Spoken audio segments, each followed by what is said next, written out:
السلام علیکم ورحمۃ اللہ وبرکاتہ۔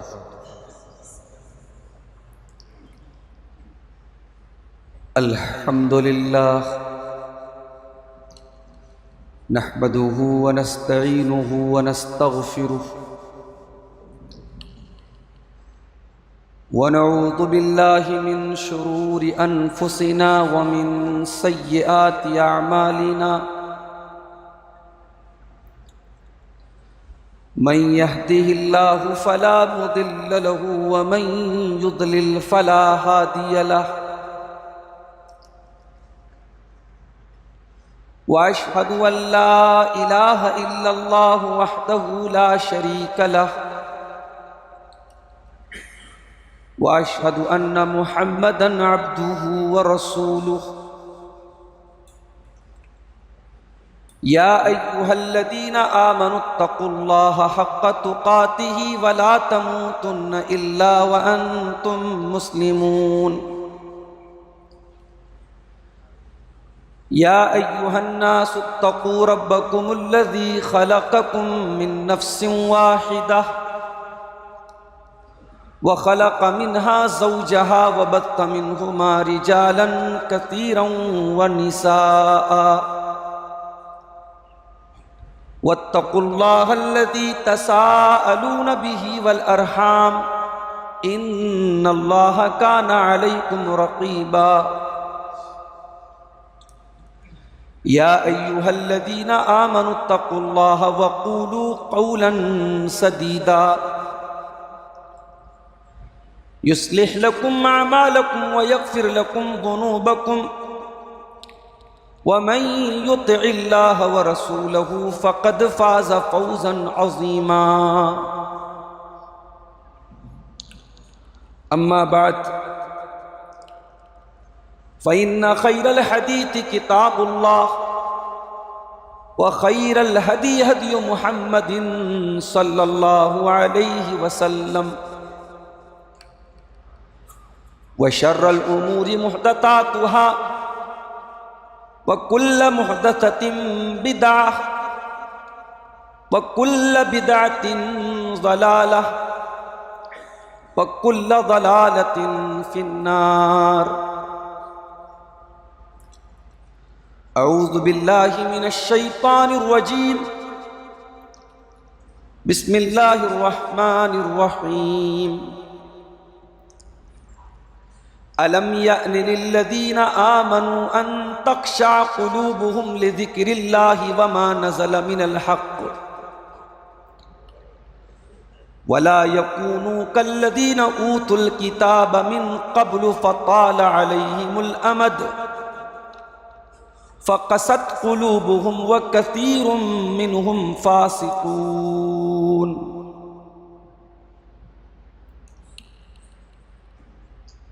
اس پروگرام میں موجود قابل احترام علماء کرام، محترم بزرگوں، نوجوان بھائیوں، ماں اور بہنوں، پیارے بچوں،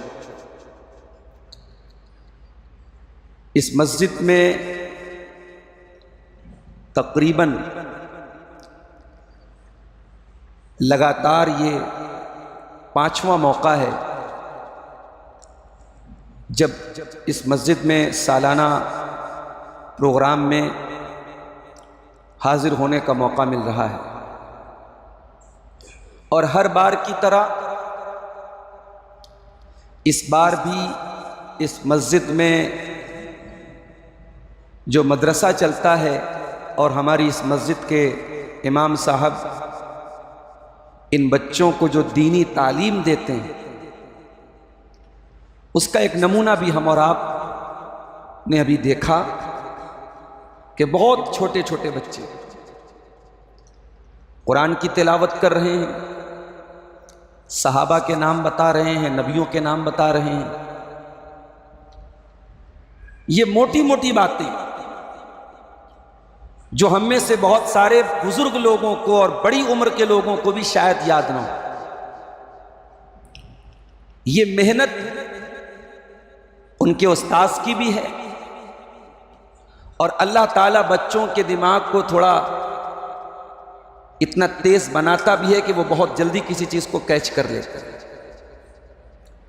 تربیت کے جو ماہرین علماء ہیں ان کا کہنا ہے کہ بچے کا جو دماغ ہوتا ہے اس پہ جو باتیں نقش ہو جاتی ہیں وہ پتھر کی طرح بیٹھ جاتی ہیں۔ ان بچوں کی اگر آپ نے بچپن میں دینی تربیت کر دی، ان کو دین سکھا دیا، ان کو عقیدے کی موٹی موٹی باتیں بتا دی، تو یہ بچہ لائف کے کسی بھی سٹیج میں چلا جائے، زندگی کے کسی بھی دور میں چلا جائے، یہ باتیں انشاءاللہ وہ نہیں بھولے۔ یہ عربی کا جملہ ہے، عربی کی کہاوت ہے کہ بچپن میں سیکھی گئی بات کالنقش فی الحجر، جیسے پتھر پہ کوئی بات نقش کر دی جائے، پتھر پہ کوئی بات لکھ دی جائے تو مٹتی نہیں ہے وہ جلدی۔ میں ان بچوں کے حق میں دعا کرتا ہوں اللہ تعالیٰ ان کو نیک اور صالح بنائے، ان کے والدین کی مغفرت کا ذریعہ بنائے ان بچوں کو، اور ان کے استاذ کی محنت کو اللہ تعالیٰ قبول کرے اور مزید ان بچوں کو دین کا علم حاصل کرنے کی توفیق دے۔ میرے عزیزوں، میں مسلسل کئی راتوں سے پروگرام کر رہا ہوں، پھر سفر، اور صبح پھر بنارس میں کلاس کرنا، اور پھر سفر میں نکلنا۔ لگاتار 5 دن ہو گئے غالباً میں بستر پہ نہیں سویا ہوں۔ رات میں سفر، دن میں مدرسہ، پھر دوپہر میں پھر سفر۔ اب ظاہر ہے کہ اس میں کوئی بڑائی اور کوئی تعریف اور کوئی فخر کی بات نہیں ہے، لیکن یہ حقیقت حال میں بتا رہا ہوں کہ چونکہ اس مہینے میں اکتوبر اور نومبر میں عام طور سے موسم ٹھیک ٹھاک رہتا ہے، پروگرام لوگ کراتے ہیں اور لوگ دعوت دیتے ہیں اور انکار کرتے نہیں بنتا، اور یہ مسلسل سفر کی وجہ سے جسم پر بھی اثر پڑ رہا ہے، آواز پر بھی اثر پڑ رہا ہے، آپ محسوس کر رہے ہوں۔ اور جہاں جاؤ بھی حاجی صاحب سے میں نے کہا بھائی آدھا گھنٹہ بول دیتا ہوں، نہیں شیخ آپ کو 1 گھنٹہ بولنا ہے۔ لوگوں کا یہ بھی مسئلہ رہتا ہے۔ دعا کیجیے اللہ تعالیٰ جو بھی حق بات زبان سے نکلے اس پر کہنے والے کو، سننے والوں کو، سب کو عمل کی توفیق عطا فرمائے۔ قرآن حکیم کے 27ویں پارے سے ایک آیت میں نے آپ کے سامنے پڑھی ہے، یہ سورۃ الحدید کی آیت نمبر 16 ہے۔ اس آیت میں اللہ تعالیٰ نے اپنے نبی کے صحابہ پر غصہ دکھایا ہے۔ پہلے ایک بات سمجھ لیجیے، نبی کے صحابہ اس امت میں سب سے بہترین ایمان والے لوگ تھے، ویسے ایمان والے نہ پیدا ہوئے ہیں اور نہ قیامت تک ہوں گے، یہ ہمارا عقیدہ ہے۔ ہم معصوم نہیں مانتے، صحابہ معصوم نہیں ہیں، صحابہ سے غلطی ہو سکتی اور ہوئی ہے، مگر صحابہ کرام کے دل کو اللہ تعالیٰ نے جانچنے اور پرکھنے کے بعد انہیں صحابی بنایا تھا۔ ان سے غلطی ہو سکتی ہے، ان سے گناہ بھی ہو سکتا ہے، ان کے دل میں چور نہیں ہو سکتا، ان کے دل میں کھوٹ نہیں ہو سکتا۔ صحابہ کرام کے دلوں کی گارنٹی اللہ نے لی، کسی اور کے دل کی گارنٹی اللہ نے لی۔ اولئک الذین امتحن اللہ قلوبہم للتقوی، میں اپنے نبی کے صحابہ کے دلوں کو جانچ چکا ہوں، پرکھ چکا ہوں، امتحان لے چکا ہوں، ان کے دل بالکل پاک اور صاف ہیں، ان کے دل میں کوئی چور نہیں، کوئی میل نہیں، کوئی کچیل نہیں۔ صحابہ کرام کو اللہ تعالیٰ سورہ حدید کی آیت نمبر 16 میں ڈانٹ رہا ہے، اور کیوں ڈانٹ رہا ہے سن لیجیے۔ سورہ حدید مکہ کے آخری دور میں نازل ہوئی۔ اگر آپ کی نظر ہے اللہ کے نبی کی سیرت پر، پڑھا ہے آپ نے، سنا ہے، سمجھا ہے، تو آپ کو پتا ہوگا کہ اللہ کے نبی کی سیرت کا ایک بڑا نازک دور تھا، مکے کی زندگی کا آخری دور۔ ابو طالب کا انتقال ہو چکا ہے، مائی خدیجہ کا انتقال ہو چکا ہے، مکہ والوں کا ظلم و ستم بڑھتا چلا جا رہا ہے، اللہ کے نبی بہت تکلیف میں ہیں، بہت ٹارچر سہ رہے ہیں۔ صحابہ کرام جو بیچارے غریب صحابہ ہیں، مظلوم ہیں، کمزور ہیں، بہت ظلم و ستم سہ رہے ہیں۔ اسی دور میں اللہ تعالیٰ نے قرآن کی وہ آیتیں نازل کی جس میں ایمان والوں کو اللہ کی راہ میں قرض دینے کی بات کہی۔ اللہ قرآن میں چندے کی اپیل کر رہا ہے کہ اللہ قرض مانگ رہا ہے تم سے۔ تو اب ظاہر کی صحابہ کرام میں بھی ایمان کے مراتب تھے۔ بعض صحابہ کرام ایسے تھے قرآن کی آیت نازل ہوئی تو اپنا دل و جگر نکال کے رکھ دیا۔ بعض صحابہ کرام ایسے تھے ابھی نئے ایمان لائے ہیں، ابھی وہ اسپرٹ نہیں ہے، وہ جوش نہیں ہے جو پہلے کے لوگوں کے اندر۔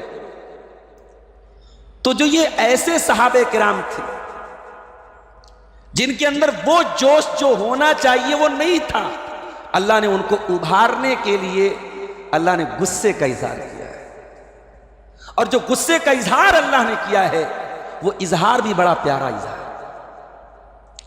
أَلَمْ يَعْنِ لِلَّذِينَ آمَنُوا أَن تَخْشَعَ قُلُوبُهُمْ لِذِكْرِ اللَّهِ، کیا ایمان والوں کے لیے ابھی وہ سمے نہیں آیا، وہ ٹائم نہیں آیا، وہ وقت نہیں آیا، ان تخشع قلوبہم لذکر اللہ، کہ اللہ کا ذکر سن کر کے، اللہ کا کلام سن کر کے ان کے دل نرم پڑ جائیں، ان کے دل پگھل جائیں، ان کے دل کانپ جائیں۔ قرآن کی آیتیں پڑھی جا رہی ہیں اور تمہارے دل پر کوئی فرق نہیں پڑتا، تم ہنسی مذاق کر رہے ہو، اپنی زندگی پر خوش ہو، مطمئن ہو، تمہارے غریب بھائی پیسے جا رہے ہیں، مارے جا رہے ہیں، تمہارے نبی تکلیفیں سہ رہے ہیں، اور تمہیں اگر کوئی فرق نہیں پڑ رہا ہے تو تم کیسے ایمان والے ہو؟ الم یعن للذین آمنوا، کیا ایمان والوں کے لیے ابھی وہ سمے نہیں آیا، ان تخشع قلوبہم لذکر اللہ، کہ ان کے دل اللہ کے کلام کو سن کر کے پگھل جائیں، وما نزل من الحق، اور اللہ تعالیٰ نے جو حق باتیں نازل کی ہیں ان باتوں کو سن کر کے ان کے دل کے اندر نرمی نہ پیدا ہو جائے، ولا يكونوا كالذين اوتوا الكتاب من قبل فطال عليهم الامد۔ اے مسلمانوں، یہودی یہ کام کر رہا ہے، عیسائی یہ کام کر رہا ہے، ان کے نبی کو آئے 1000 سال ہو گئے، اللہ کے نبی کا دور جو تھا عیسیٰ علیہ السلام کے 600 سال کے بعد کا دور ہے، کہ عیسائی یہ بات کام کر رہا ہے تو بات سمجھ میں آ رہی کہ 600 سال ہو گیا ان کے نبی کو آئے، یہودی یہ حرکت کر رہا ہے اس کے نبی کو آئے بہت زمانہ ہو گیا، لمبا ٹائم گزر گیا، فقست قلوبہم، ان کے دل کٹھور ہو گئے، تمہارے دل کیوں کٹھور ہو گئے؟ ابھی تو قرآن اتر رہا ہے، ابھی تو نبی موجود ہیں، ابھی تو تمہیں ایمان لائے۔ عبداللہ بن مسعود کہتے ہیں ہمیں ایمان لائے ابھی 4 سال ہوا تھا کہ قرآن کی آیت اتری تھی، ابھی تمہیں ایمان لائے 4 سال ہوا ہے، 5 سال ہوا ہے، ابھی تو تمہارا ایمان کے ساتھ رشتہ بڑا نیا ہے۔ اے ایمان والو، تم اپنے دل کا جائزہ لو، تمہارے دل کیوں سخت ہو گئے، تمہارے دل کیوں کٹھور ہو گئے؟ اب ذرا غور کر کے میرے بھائیو اپنے دل پہ ہاتھ رکھ کے بتاؤ کہ اگر اللہ اپنے نبی کے صحابہ کو عتاب کر رہا ہے، ڈانٹ رہا ہے، ناراضگی کا اظہار کر رہا ہے، جبکہ صحابہ کرام بہت اچھے لوگ تھے، میں نے شروع میں کہا ویسے لوگ دنیا میں کبھی نہیں آئے، ان سے کچھ کمی کوتاہی ہوئی ہوگی، اللہ نے اس کو بھی معاف کر دیا، اللہ نے سارے صحابہ کو جنتی قرار دیا۔ اگر اللہ اپنے نبی کے صحابہ پر غصے کا اظہار کر رہا ہے صرف اس لیے کہ تمہارے دلوں میں وہ نرمی نہیں پیدا ہو رہی ہے جو ہونی چاہیے، تو پھر ہمارا اور آپ کا کیا حال ہوگا میرے بھائی؟ کبھی ہم اور آپ اپنے دلوں کا جائزہ لیں اور غور کریں کہ ہمارے دل کا کیا ہے۔ چہرے پر تو بہت محنت ہو رہی، باڈی پر تو بہت محنت ہو رہی، کپڑے پر تو بہت محنت ہو رہی، عورتیں 1-1 گھنٹہ میک اپ کرتی ہیں، نوجوان اپنے جسم پر، اپنے ڈریسنگ سینس پر، اپنی باڈی پر، اپنے فزیکل اپیئرنس پر کتنی محنت کر رہا ہے، مگر معاف کرنا میرے بھائی، اللہ کے یہاں اس شریر کی اہمیت نہیں ہے، اللہ کے یہاں آپ کے کپڑے کی اہمیت نہیں ہے، آپ کتنے اسمارٹ ہیں، کتنے ہینڈسم ہیں، اللہ کے یہاں اس کی حیثیت نہیں ہے۔ ان اللہ لا ينظر الى صورکم واجسامکم، اللہ تمہاری شکلیں نہیں دیکھتا، اللہ تمہاری باڈی نہیں دیکھتا، ولکن ينظر الى قلوبکم واعمالکم، اللہ کے دل دیکھا جاتا ہے۔ اور مجھے کہنے دیجئے میرے بھائیوں کہ ہمارے دل بہت سخت ہو چکے ہیں۔ کیا مائک اوپر کرے، یہ دنیا بھر کا مائک تو اس میں لگا ہوا ہے۔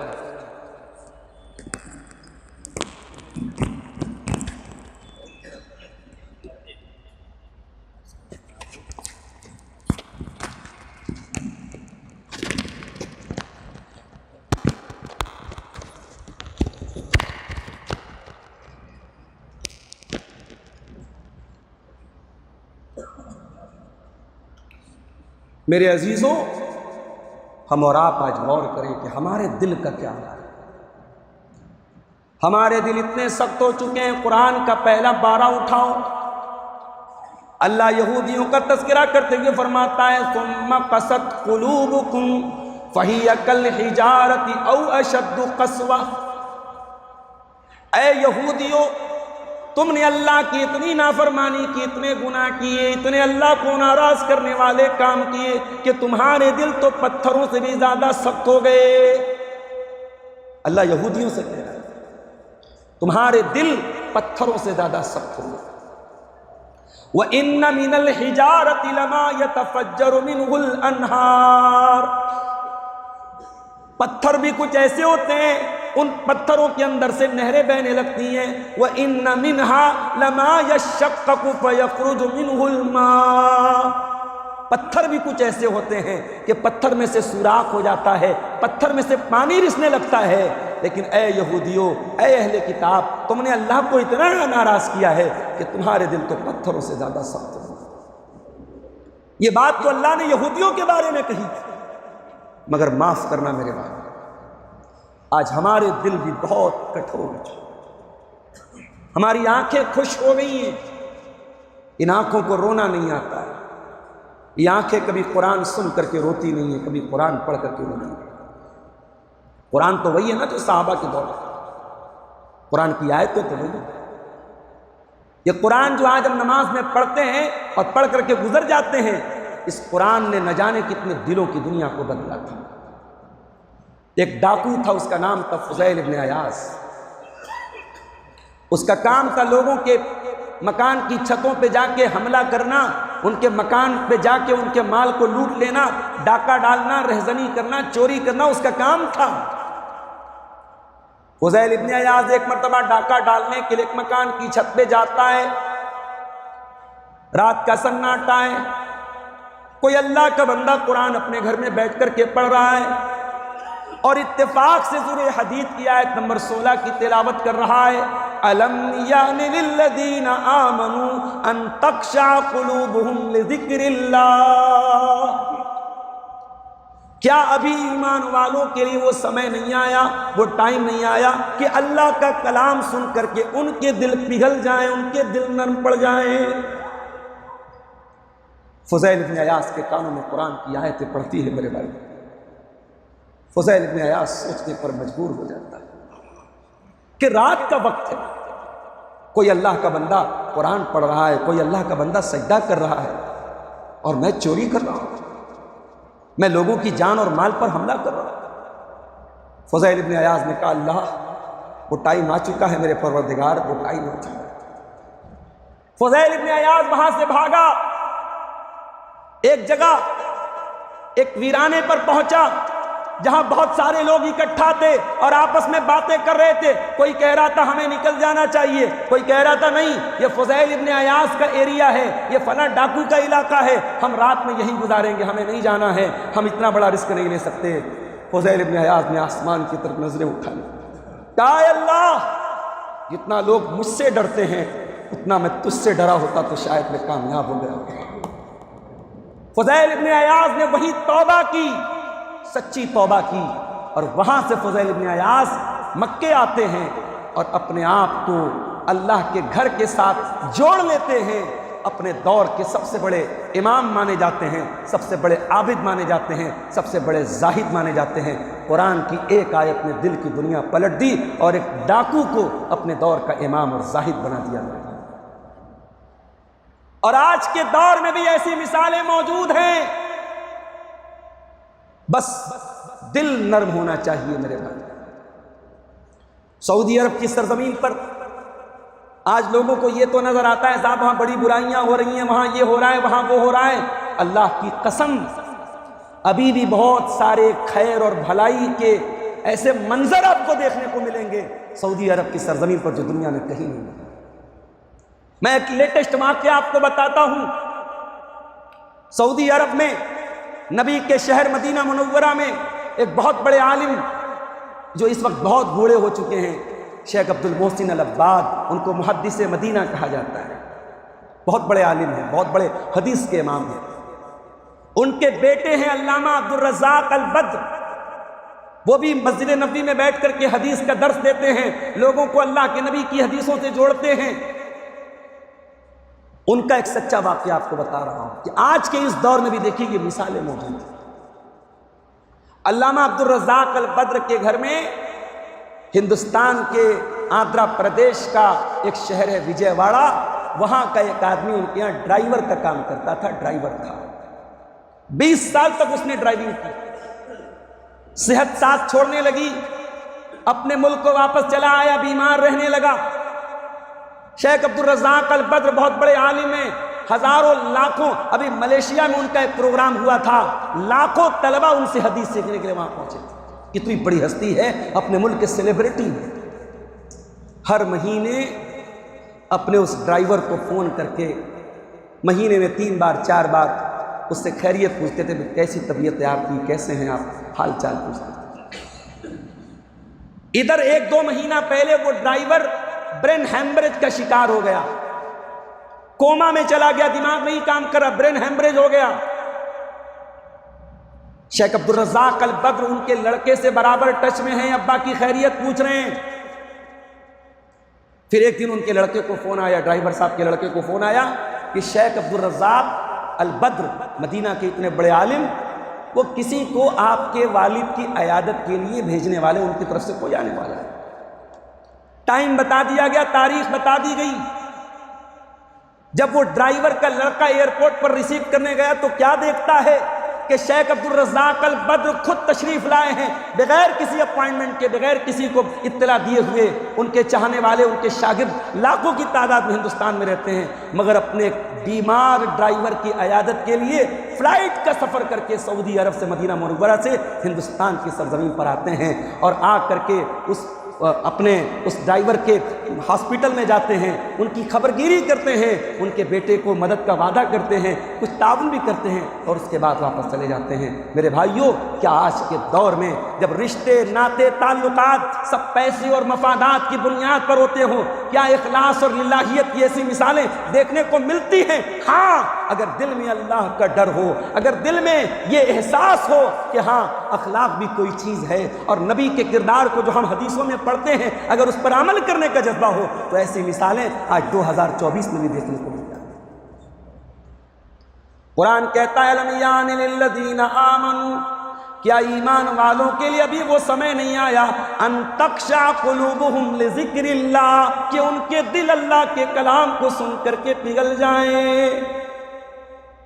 میرے پیارے ساتھیوں، ہم نے کورونا کا دور بھی دیکھا ہے، ہم وہ دور بھی دیکھ رہے ہیں جب مسلمانوں کی بستیوں پر ظلم و ستم کے پہاڑ بھی توڑے جا رہے ہیں۔ بہت ساری باتیں آن کیمرہ بیان نہیں کی جا سکتی، آپ سمجھتا رہے ہیں، اشاروں کی زبان سمجھتے ہیں، آپ سمجھ سکتے ہیں۔ ظلم و ستم کے پہاڑ بھی توڑے جا رہے ہیں، اپنی آنکھوں سے اپنے آس پاس یہ مناظر بھی ہم دیکھ رہے ہیں۔ اتنے سارے مناظر دیکھنے کے باوجود ہمارے دل پر کوئی فرق نہیں پڑا۔ قرآن کہتا ہے فَلَوْلَا إِذْ جَاءَهُمْ بَأْسُنَا تَضَرَّعُوا میرے بندو، جب ہمارا عذاب آتا ہے، مصیبتیں آتی ہیں، پریشانیاں آتی ہیں، بیماریاں آتی ہیں، تو ہونا تو یہ چاہیے تھا تضرعوا، کہ تم اللہ کی بارگاہ میں گڑ گڑانے لگتے، تم رونے لگتے، تم تڑپنے لگتے، وَلَٰكِن قَسَتْ قُلُوبُكُمْ وَلَٰكِن قَسَتْ قُلُوبُهُمْ، لیکن ان کے دل سخت ہو چکے ہیں، دل سخت ہو چکے ہیں، اور دل کی سختی سے بڑی کوئی مصیبت نہیں ہے۔ جب دل سخت ہوتا ہے تو میت دیکھ کر اور جنازہ دیکھ کر کے بھی انسان کی آنکھوں سے آنسو نہیں بہتا۔ جنازے میں بھی ہا ہا ہو کی آواز آتی ہے، میت لے جانے کے ٹائم بھی لوگ لطیفے سناتے ہیں، ہنستے ہنساتے ہیں، یقین نہ آئے اپنے گاؤں کی، اپنے علاقے کی، اپنے رشتہ داری کی کسی میت میں جا کے آپ دیکھیں۔ نبی کا حال تو ایسا نہیں تھا میرے پاس۔ اللہ کے نبی گرہن کی نماز پڑھا رہے ہیں، گرہن کی نماز آپ پڑھا رہے ہیں، اور اللہ کے نبی کا حال یہ تھا کہ جب آپ اگر تیز ہوا بھی چلتے ہوئے دیکھنے تھے تو رونے لگتے تھے، گھٹنوں کے بل گر جاتے تھے، اور جب ہوا چلنا بند ہو جاتی تھی اور موسم نارمل ہو جاتا تھا تو آپ صحابہ سے کہتے تھے کہ جب میں ہواؤں کو تیز چلتے ہوئے دیکھتا ہوں، جب میں آسمان پہ بادلوں کو دیکھتا ہوں تو میں ڈر جاتا ہوں کہیں ایسا نہ ہو قوم عاد کے لوگوں نے بھی آسمان میں بادل دیکھا تھا، قوم سمود کے لوگوں نے بھی آسمان میں بادل دیکھا تھا، اور یہ سمجھا تھا کہ رحمتوں کی بارش ہونے والی ہے، مگر وہ بادل ان پر عذاب بن کے آیا تھا۔ اے میرے صحابہ، میں ہواؤں کو تیز چلتا ہوا دیکھتا ہوں، میں بادلوں کو دیکھتا ہوں، میں ڈر جاتا ہوں، میں دعا کرتا ہوں اللہم اجعلھا رحمۃ لنا، اے اللہ اس ہوا کو، اس بدلی کو تو ہمارے لیے رحمت بنا دے۔ یہ دعائیں کرتے تھے اللہ کی۔ گرہن کی نماز آپ نے پڑھائی، اور گرہن کی نماز کا سلام پھیرنے کے بعد جب آپ نے خطبہ دیا تو آپ نے خطبے میں فرمایا کہ اے میرے صحابہ، مجھے نماز گرہن کے دوران عذاب قبر کا منظر بھی دکھایا گیا، ما رأیت منظرا افظع منہ قط، میں نے عذاب قبر سے زیادہ خطرناک کوئی منظر نہیں دیکھا۔ ہم اور آپ بھی تو جاتے ہیں نا قبرستان، ہماری ماں کا انتقال ہوتا ہے، ہمارے والد کا انتقال ہوتا ہے، ہمارے رشتہ دار کا انتقال ہوتا ہے، اسی قبرستان میں ہم جاتے ہیں، دفناتے ہیں، مٹی دے کے چلے آتے ہیں۔ ہم یہ کیوں نہیں سوچتے ہمارا باپ تھا، ساری زندگی ہمیں لکھایا پڑھایا، ہمارے لیے خون پسینہ ایک کیا، آج مرنے کے بعد اس باپ کے ہم کوئی کام نہیں آ رہے ہیں۔ وہ قبر میں گیا ہے، خود ہی حساب و کتاب کو فیس کرے گا، سوال و جواب کو فیس کرے گا، وہاں منکر نکیر سوال و جواب کریں گے، کوئی مدد کرنے والا نہیں، اور وہ چیز ہمارے اوپر بھی آنے والی ہے۔ ہم اس چیز کو دیکھ کر کے میرے بھائیوں اپنے دل میں اس کا ڈر کیوں نہیں پیدا؟ ابو داؤد کی روایت ہے، ایک انصاری صحابی کا جنازہ ہے، اللہ کے پیارے نبی جنازے میں شامل ہیں، جنازے کو قبر میں اتارا جا رہا ہے، اور قبر کے قریب میں اللہ کے نبی بیٹھے ہوئے ہیں اور آپ کے صحابہ بھی آپ کے آس پاس بیٹھے ہوئے ہیں۔ اچانک اس قبر کے منظر کو یاد کر کے اللہ کے نبی رونے لگتے ہیں، اس قدر روتے ہیں کہ آپ کی داڑھی اور وہاں کی مٹی آپ کے آنسوؤں سے تر ہو جاتی ہے، اور آپ اس قبر کی طرف اشارہ کر کے فرماتے ہیں لِمِثْلِ هَٰذَا فَأَعِدُّوا يَا إِخْوَانِي، اس کو لے جانا سے بچوں کو یہاں سے ہٹا دیا۔ لِمِثْلِ هَٰذَا فَأَعِدُّوا يَا إِخْوَانِي، اے میرے صحابہ اس قبر کی تم تیاری کرو، یہاں تم کو آنا ہے۔ اگر نبی کو میرے بھائیوں قبر کا منظر رلا رہا ہے، نبی رو رہے ہیں، تو ہم اور آپ تو سر سے پیر تک گناہوں میں لت پت ہیں۔ ہماری آنکھوں سے آنسو کیوں نہیں آتے قبر کو یاد کر کے؟ عثمان غنی کو دیکھو، عثمان غنی کون؟ نبی کے دوہرے داماد، نبی کی دو بیٹیوں کے شوہر۔ عثمان غنی کون؟ ہر موقع پر اللہ کے دین کے لیے اپنا مال لٹانے والے۔ عثمان غنی کون؟ جنہوں نے دور جاہلیت میں کبھی شراب نہیں پی۔ عثمان غنی کون؟ جنہوں نے دور جاہلیت میں بھی کبھی زنا کے قریب نہیں گئے، کبھی کسی غلط عورت کو ٹچ نہیں کیا۔ عثمان غنی کون؟ جن کا نام لے کے نبی نے کہا تھا ما ضر عثمان ما عمل بعد اليوم قط، عثمان کا کوئی عمل، عثمان کا کچھ بگاڑ نہیں سکتا۔ وہ عثمان غنی جب قبرستان کے پاس سے گزرتے تھے، قبر کے پاس سے گزرتے تھے، زار و قطار رونے لگتے تھے۔ پوچھا گیا عثمان جنت کی باتیں آتی ہیں تو آپ نہیں روتے ہیں، جہنم کی باتیں آتی ہیں تو آپ نہیں روتے ہیں، قبرستان کو دیکھ کر کے اور قبر کو دیکھ کر کے کیوں رونے لگتے ہیں؟ فرمایا میں نے اپنے نبی کو یہ فرماتے ہوئے سنا تھا، ان القبر اول منزل من منازل الآخرہ، بے شک یہ قبر آخرت کی پہلی منزل ہے، اس منزل کو جس نے پار کر لیا اس کے لیے آگے کی منزلیں آسان۔ صحابہ تو قبر کو دیکھ کر کے روتے تھے، نبی تو قبر کو دیکھ کر کے روتے تھے، اور ہمارا نوجوان بنارس کے کئی قبرستان میں جانتا ہوں جہاں قبرستان میں بیٹھ کر کے مسلمان نوجوان جوا کھیلتا ہے، قبرستان میں بیٹھ کر موبائل سے لڑکی سے باتیں کرتا ہے، قبرستان پہ بیٹھ کر کے غیبتیں کرتے ہیں لوگ۔ میرے پیارے ساتھیوں، وجہ کیا ہے؟ دل سخت ہو چکے ہیں، دل کٹور ہو چکے ہیں۔ اور یہ بھی یاد رکھو، یہ دل کٹور ہوتا کیسے؟ یہ دل اتنا سخت ہوتا کیسے؟ اللہ کے نبی فرماتے ہیں جب بندہ کوئی گناہ کرتا ہے، نُکِتَتْ فِي قَلْبِهِ نُکْتَةً سَوْدَاء، اس کے دل پر ایک کالے رنگ کا دھبا ڈال دیا جاتا ہے، ایک بلیک پوائنٹ ڈال دیا جاتا ہے، اس کے دل پہ کالے رنگ کا دھبا ڈال دیا۔ پھر بندہ اگر اور گناہ کرتا ہے تو وہ کالے رنگ کے دھبے بڑھتے چلے جاتے ہیں، بڑھتے چلے جاتے ہیں۔ اگر بندہ توبہ کر لیتا ہے وہ دھبا مٹا دیا جاتا ہے، اگر بندہ دوبارہ گناہ کرتا ہے وہ دھبا بڑھتا چلا جاتا ہے، حتیٰ تعلو قلبہ، یہاں تک کہ وہ دھبے انسان کے پورے دل پر حاوی ہو جاتے ہیں۔ اور جب یہ حالت ہو جاتی ہے تو اللہ کے نبی نے قرآن کی آیت پڑھی، کلا بل ران علی قلوبہم ما کانوا یکسبون، تمہارے کرتوتوں نے تمہارے دل پر پردہ ڈال دیا ہے، تمہارے دل کو ڈھانپ دیا ہے، تمہارے دل پر گناہوں کی لیئر چڑھ گئی ہے، گناہوں کی پرت چڑھ گئی ہے۔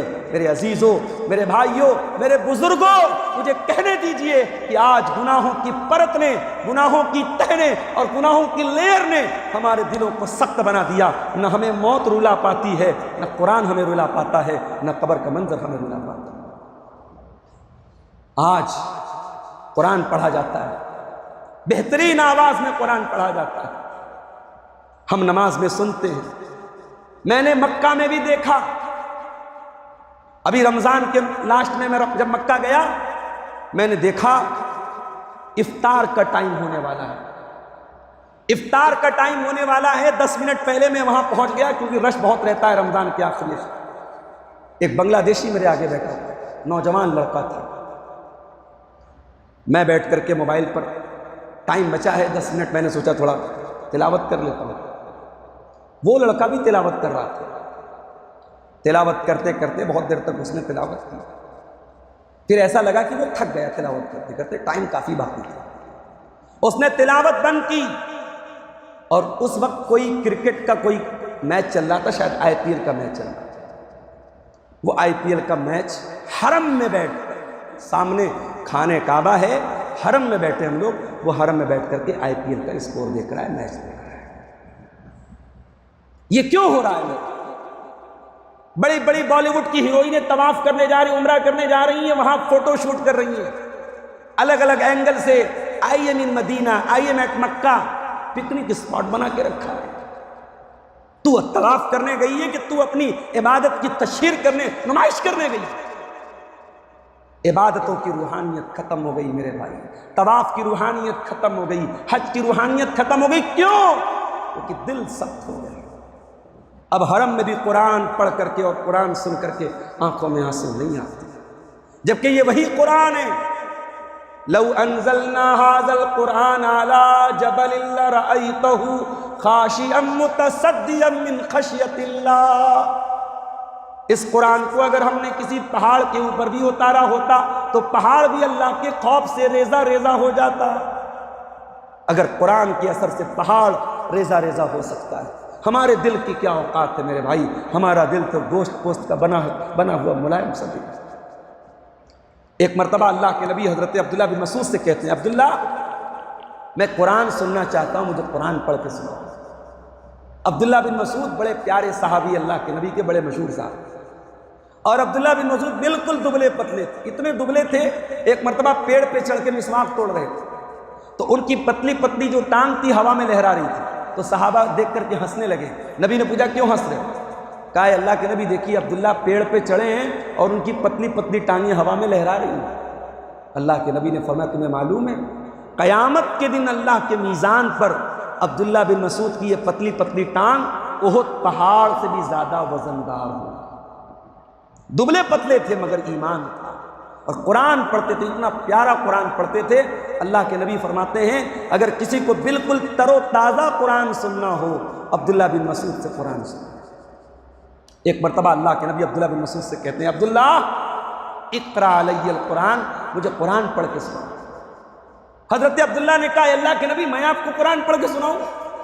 قرآن تو آپ ہی کے اوپر اترا ہے, آپ کے اوپر نازل ہوا ہے, میں آپ کو کیسے سنا سکتا ہوں؟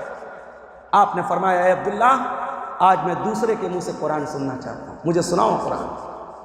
حضرت عبداللہ کہتے ہیں میں سورہ نساء کی تلاوت کر رہا تھا, میں سورہ نساء پڑھنے لگا اور پڑھتے پڑھتے جب میں سورہ نساء کی آیت نمبر 31 پر پہنچا فَكَيْفَ إِذَا جِئْنَا مِن كُلِّ أُمَّةٍ بِشَهِيدٍ وَجِئْنَا بِكَ عَلَىٰ هَٰؤُلَاءِ شَهِيدًا. اے نبی ذرا یاد کیجئے وہ منظر جب ہم آپ کو ساری امت کے اوپر گواہ بنائیں گے اور تمام نبیوں کو ان کی قوموں کے اوپر گواہ بنائیں گے اور آپ کو آپ کی امت کے اوپر گواہ بنائیں گے. عبداللہ کہتے ہیں جب میں اس آیت پر پہنچا ہوں اللہ کے نبی نے کہا حسبک الآن, اے عبداللہ بس کر دے, رک جا, تھم جا. عبداللہ کہتے میں نے نظریں اٹھا کے دیکھا فَإِذَا عَيْنَاهُ تَذْرِفَانِ, اللہ کے پیارے نبی کی آنکھوں سے آنسو بہ رہے تھے. اللہ کے نبی رو رہے تھے. کیوں؟ اس ذمہ داری کا احساس جو قرآن جس ذمہ داری کا احساس یاد دلا رہا ہے اس ذمہ داری کا احساس کر کے حضرت اللہ کے پیارے نبی صلی اللہ علیہ وسلم رو رہے تھے. میرے بھائیوں یہ قرآن آج ہماری آنکھوں میں آنسو کیوں نہیں لاتا ہے؟ نہ مردوں کی آنکھوں میں آنسو ہے نہ عورتوں کی آنکھوں میں آنسو. حضرت عائشہ کو دیکھو, یہ چاشت کی نماز پڑھ رہی ہیں, ان کے بھانجے آتے ہیں حضرت قاسم بن محمد بن ابو بکر صدیق کے پوتے, ان کے بھتیجے آتے ہیں اپنی پھوپھی سے ملنے کے لیے. آتے ہیں دیکھا پھوپھی جان نماز پڑھ رہی ہیں اور چاشت کی نماز پڑھ رہی ہیں اور اتفاق سے سورہ طور کی تلاوت کر رہی ہیں اور سورہ طور کی اس آیت پر پہنچی ہیں. اللہ تعالیٰ فرماتا ہے کہ جنتی جب جنت میں جائیں گے تو کہیں گے فمن اللہ علینا ووقانا عذاب السموم. جنتی کہیں گے اے اللہ تیرا شکر ہے, تیرا احسان ہے, تو نے ہم کو جنت میں داخل کر دیا, ہمیں جہنم کی گرم ہواؤں سے بچا لیا, ہمیں جہنم کی آگ سے بچا لیا. اس آیت پر اماں عائشہ پہنچ کر کے رونے لگتی ہیں. حضرت قاسم کہتے ہیں میں نے دیکھا میری پھوپھی جان اس آیت کو پڑھ رہی ہیں اور رو رہی ہیں. میں وہاں سے چلا گیا, میں بازار گیا, میں مارکیٹ گیا, اپنا سودا سلف لیا اور بہت دیر کے بعد جب میں واپس لوٹا میں کیا دیکھتا ہوں میری پھوپھی جان اسی حالت میں کھڑی ہیں اور قرآن کی اسی آیت کو بار بار پڑھتی چلی جا رہی ہیں, ریپیٹ کرتی چلی جا رہی ہیں اور روتی چلی جا رہی ہیں. فمن اللہ علینا ووقانا عذاب السموم. اے اللہ تو نے ہم پر احسان کیا کہ تو نے ہم کو جہنم کی آگ سے بچا لیا. گویا حضرت عائشہ قرآن کی اس آیت کو پڑھ پڑھ کے رو رو کر کے اللہ سے دعا کر رہی تھی کہ اللہ اپنے ان بندوں میں, اپنے ان خوش نصیب بندوں میں تو مجھ کو بھی شامل فرما دے. یہ تھی نبی کی بیوی, یہ تھی ہم سب کی ماں. ہماری آنکھیں کیوں خشک ہو گئی ہیں؟ آج ماں کا انتقال ہو جائے تو ہم رونے لگتے ہیں, کوئی ایکسیڈنٹ ہو جائے تو رونے لگتے ہیں, کوئی تکلیف آئے تو رونے لگتے ہیں. یہ آنکھیں اپنے گناہوں کو یاد کر کے کیوں نہیں روتی؟ یہ آنکھیں اللہ کے خوف سے کیوں نہیں روتی؟ اللہ کے پیارے نبی فرماتے ہیں لیس شیء احب الی اللہ من قطرتین. 2 قطرے اللہ کو بہت پسند ہیں, 2 قطرے اللہ کو بہت پسند ہے. قطرۃ دموع من خشیت اللہ, ایک آنسوؤں کا قطرہ ہے جو انسان کی آنکھوں سے اللہ کے ڈر سے نکلتا ہے. وقطرۃ دم تحراق فی سبیل اللہ, اور ایک خون کا قطرہ ہے جو اللہ کی راہ میں بہتا ہے. یہ 2 قطرے اللہ کو بہت پسند ہے. اللہ کے پیارے نبی فرماتے ہیں قیامت کا دن ہوگا, سورج 1 میل کی دوری پر ہوگا, لوگ گرمی سے بے حال ہوں گے. اللہ تعالیٰ اپنے کچھ خوش نصیب بندوں کو اپنے عرش کا سایہ دے گا. ان خوش نصیب بندوں میں ایک بندہ وہ بھی ہوگا وَرَجُلٌ ذَكَرَ اللَّهَ خَالِيًا فَفَاضَتْ عَيْنَاهُ, جو تنہائی میں اللہ کو یاد کرے اور اس کی آنکھوں سے آنسو بہہ پڑے. میرے بھائیوں کبھی تنہائی میں بیٹھ کر ہم سب سوچیں اور غور کریں ہمارے نام اعمال میں کیا ہے۔ قرآن بار بار کہتا ہے فمن ثقلت موازینہ، قیامت کے دن جس کی نیکیوں کا پلڑا بھاری ہوگا فہو فی عیشۃ راضیہ، وہ کامیاب ہوگا۔ ومن خفت موازینہ، جس کی نیکیوں کا پلڑا ہلکا ہوگا فأمہ ہاویہ، اس کا ٹھکانہ جہنم ہوگا، اس کا ٹھکانہ ہاویہ ہوگا۔ کبھی ہم راتوں کی تنہائی میں بیٹھ کر کے سوچیں اور غور کریں کہ آج اگر موت ہو گئی، آج اللہ کے پاس چلے گئے اور آج اللہ ہمارا حساب لے گا تو ہم کیا منہ دکھائیں گے اللہ کو؟ ہمارے نام اعمال میں گناہ زیادہ ہے یا نیکی زیادہ ہے؟ میرے بھائیوں، اللہ کا جو حساب ہوگا وہ تو بعد میں ہوگا۔ ہم خود اپنا حساب کر لیں، ہم خود اپنے آپ کو جانچ لیں۔ اور اللہ قرآن میں کہتا ہے کہ میرے بندو، ہم قیامت کے دن تمہارا نام اعمال تمہاری گردن میں لٹکا دیں گے اور ہم کہیں گے اقرا کتابک کفا بنفسک الیوم علیک حسیبا۔ میرے بندے، ہم تیرا حساب نہیں لیں گے، آج تو خود اپنا حساب لے لے، تو بتا دے تیرے ساتھ کیا ہونا چاہیے۔ میرے بھائیوں، گناہوں کی زندگی سے ہم توبہ کر لیں۔ یہ شیطان کا بہت بڑا وسوسہ ہے۔ ہم کل سدھر جائیں گے، کل سے نماز شروع کر دیں گے، کل سے زنا چھوڑ دیں گے، کل سے شراب چھوڑ دیں گے، کل سے غلط کام چھوڑ دیں گے۔ وہ کل کبھی نہیں آیا ہے، وہ کل کبھی نہیں آیا ہے۔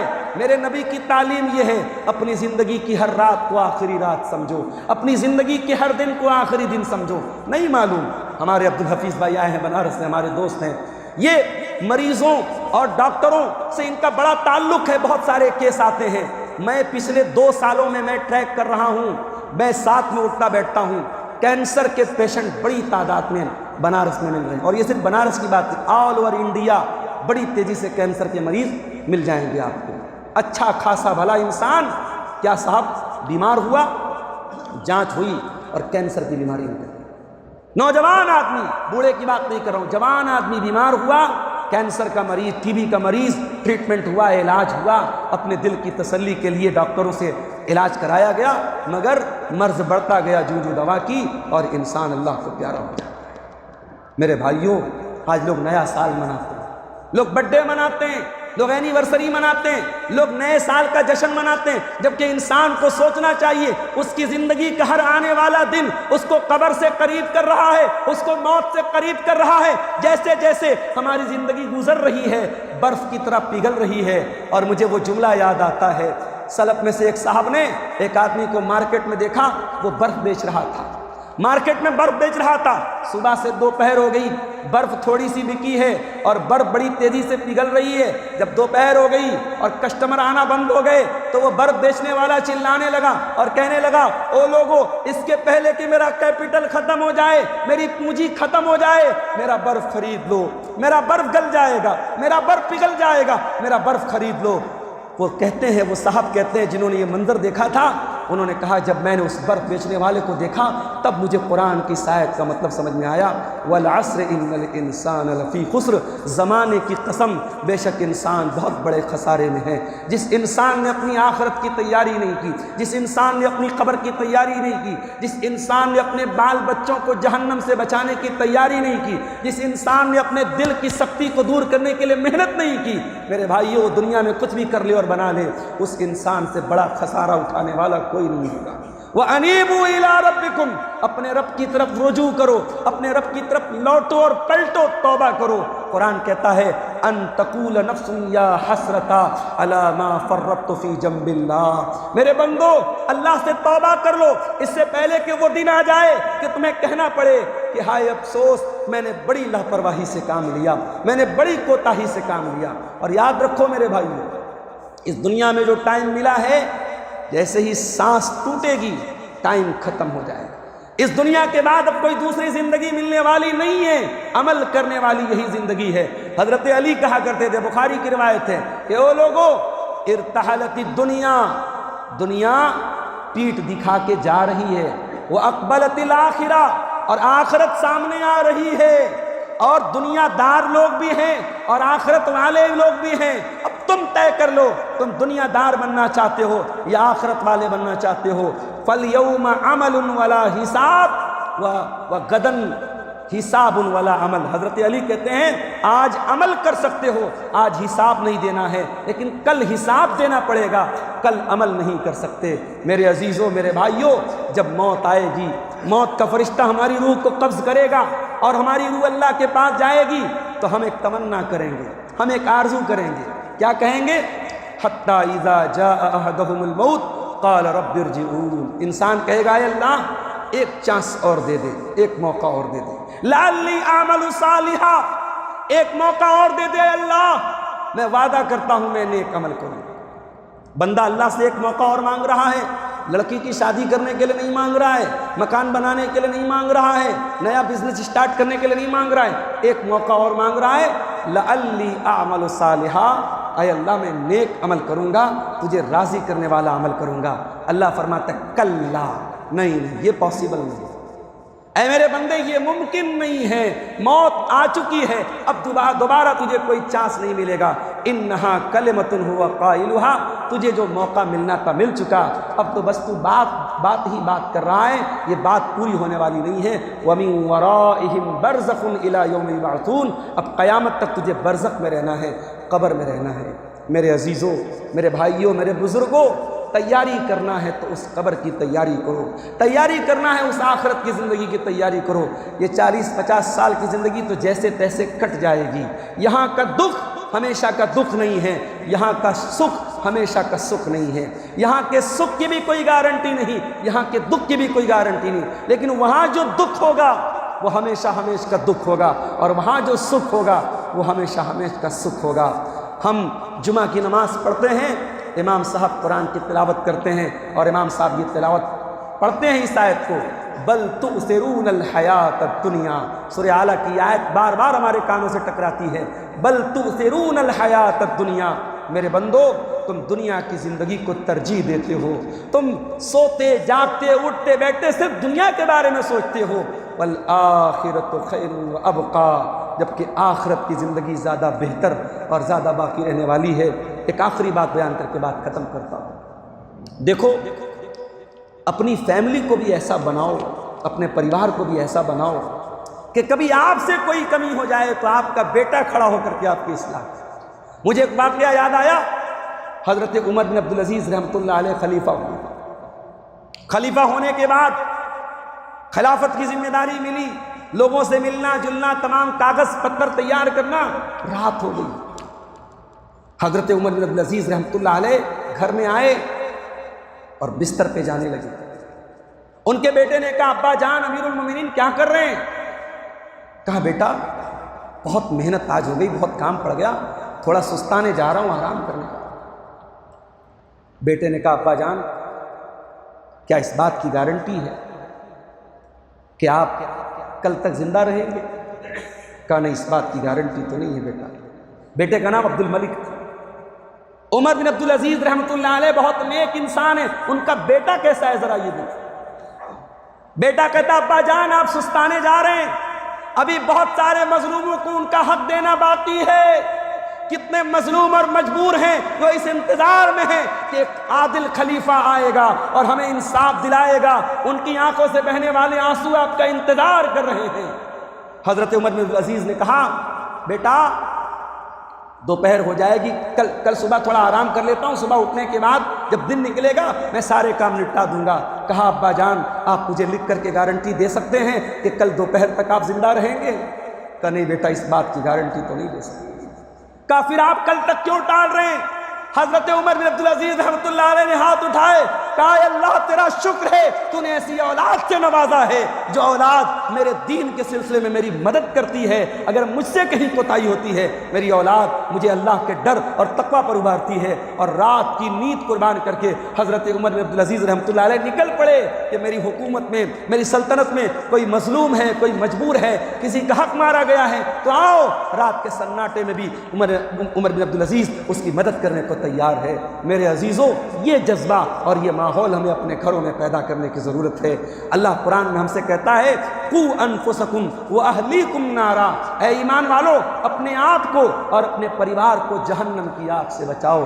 آج غلط کام تو بہت سارے اپنے پریوار کے ساتھ کرتے ہیں، گھومنے پھرنے جا رہے ہیں پریوار کے ساتھ، پکنک اسپاٹ پہ جا رہے ہیں پریوار کے ساتھ، ڈھابے اور ہوٹلوں میں بیٹھ کے کھانا کھا رہے ہیں پریوار کے ساتھ، کبھی راتوں میں تہجد بھی پڑھو اپنی بیوی کے ساتھ، کبھی فجر کی نماز میں اٹھو تو اپنے بچوں کو بھی اٹھاؤ، کبھی نیکی کے کاموں میں بھی اپنے گھر والوں کو شامل کرو، کبھی کوئی دین کا کام آئے تو اپنے بچوں کو بھی آگے بڑھاؤ۔ میرے بھائیوں، جس طریقے سے اپنے آپ کو جہنم کی آگ سے بچانا بہت ضروری ہے، اپنی فیملی کو، اپنے پریوار کو بھی جہنم کی آگ سے بچانا بہت ضروری ہے۔ اللہ سے دعا ہے رب العالمین ہمارے دلوں کی سختی کو دور فرما دے، رب العالمین ہمیں اپنے دلوں کی اصلاح کرنے کی توفیق عطا فرمائے، رب العالمین ہمیں اس دنیا کی زندگی کے بعد کی جو زندگی ہے، چاہے وہ برزخ کی زندگی ہو، چاہے وہ آخرت کی زندگی ہو، اللہ اس زندگی کی ہم سب کو تیاری کی توفیق عطا فرمائے۔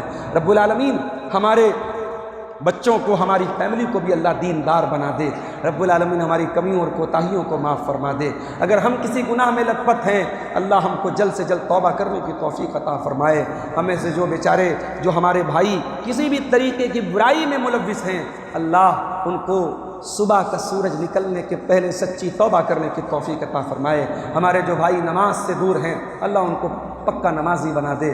اللہ رب العالمین ہم میں سے جو بیمار ہیں ان کو شفائے کامل عاجل عطا فرمائے۔ اس مسجد سے جو لوگ جڑے ہیں، اس مسجد میں سالانہ پروگرام جو لوگ کرتے کراتے ہیں، اور اس میں تمام انتظامات میں جو ہمارے بھائی حصہ لیتے ہیں، اللہ ان کی اس محنت کو قبول فرمائے، اللہ ان کو جزائے خیر عطا فرمائے، اللہ ہم سب کی حاضری کو قبول فرمائے۔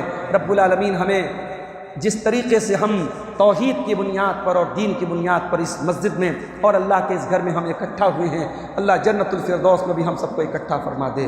رب العالمین ہمیں ایمان پر قائم رکھے اور ایمان پر ہمارا خاتمہ نصیب فرمائے، آمین۔ وآخر دعوانا ان الحمد للہ رب العالمین، والسلام علیکم ورحمۃ اللہ وبرکاتہ۔